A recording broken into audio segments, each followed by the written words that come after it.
19세기 말 프랑스를 뒤흔든 드레피스 사건은 한 유대인 드레피스 장교에게 씌워진 간첩, 누명이 반유대주의와 같은 첨예한 문제들을 수면 위로 끌어올린 역사적 분수령이었다.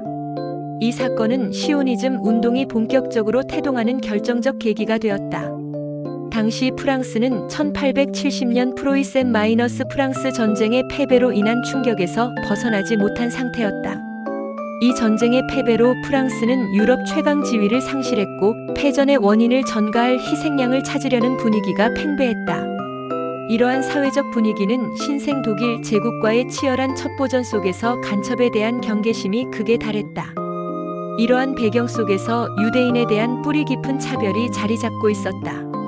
라 리브르 파롤과 같은 반유대주의 신문이 인종차별적 정서를 부추겼고 결국 패전으로 인한 사회적 혼란, 반유대주의 정서라는 요소가 맞물리면서 드레피스라 대위를 희생양으로 삼는 사태가 발생했다.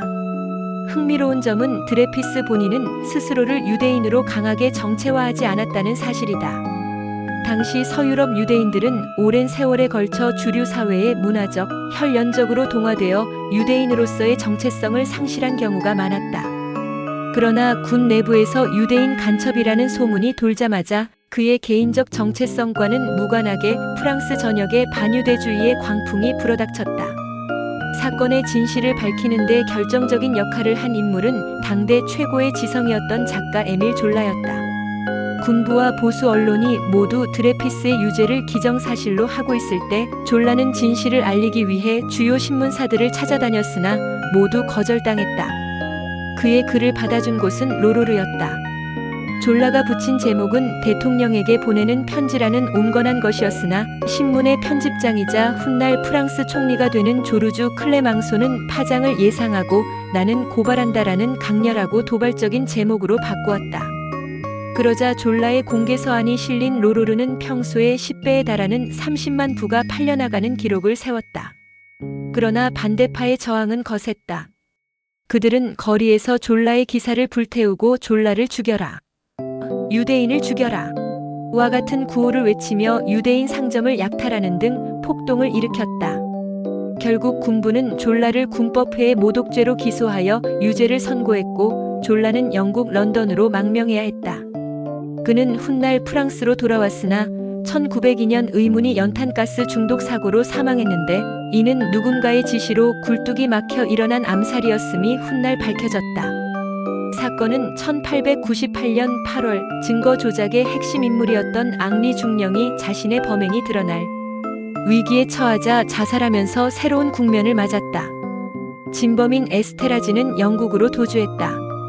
이로 인해 재심을 요구하는 목소리가 커졌고 프랑스 사회는 드레피스파와 반대파로 완전히 나뉘어 격렬하게 대립했다. 이 과정에서 결투 신청이 급증하고 드레피스를 지지하던 교수와 정치인들이 직위에서 쫓겨나거나 선거에서 낙선하는 등 진보 진영이 큰 타격을 입기도 했다. 기나긴 투쟁 끝에 드레피스는 몇 년 만에 석방되었다.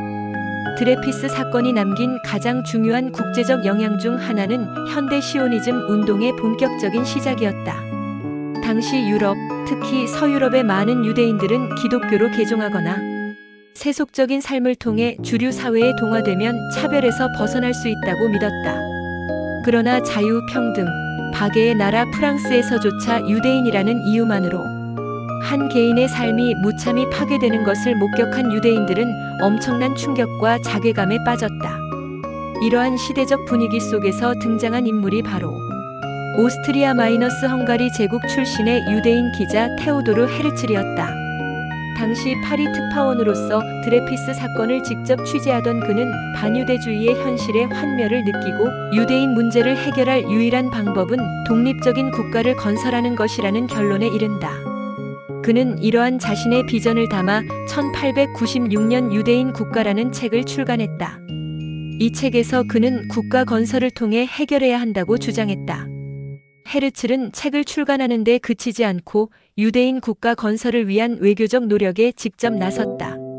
그는 당시 팔레스타인 지역을 통치하던 오스만 제국의 술탄 압둘 하미드 2세에게 접근했다.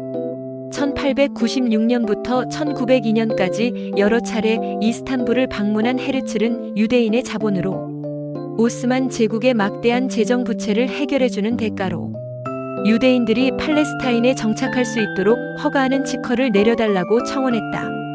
그러나 술탄은 팔레스타인을 제외한 제국 내 다른 지역으로의 이주는 허용할 수 있어도 팔레스타인만큼은 내줄 수 없다며 최종적으로 거절했다. 비록 술탄과의 협상은 실패로 끝났지만 헤르츠의 활동은 전 세계 유대인들을 결집시키는 기폭제가 되었다. 그는 1897년 스위스 바젤에서 제1회 시오니스트 대회를 개최하며 시오니즘을 국제적인 정치운동으로 발전시켰다. 드레피스 한 개인의 비극으로 시작된 사건이 결과적으로는 훗날 이스라엘 건국이라는 거대한 역사의 흐름을 만들어낸 것이다.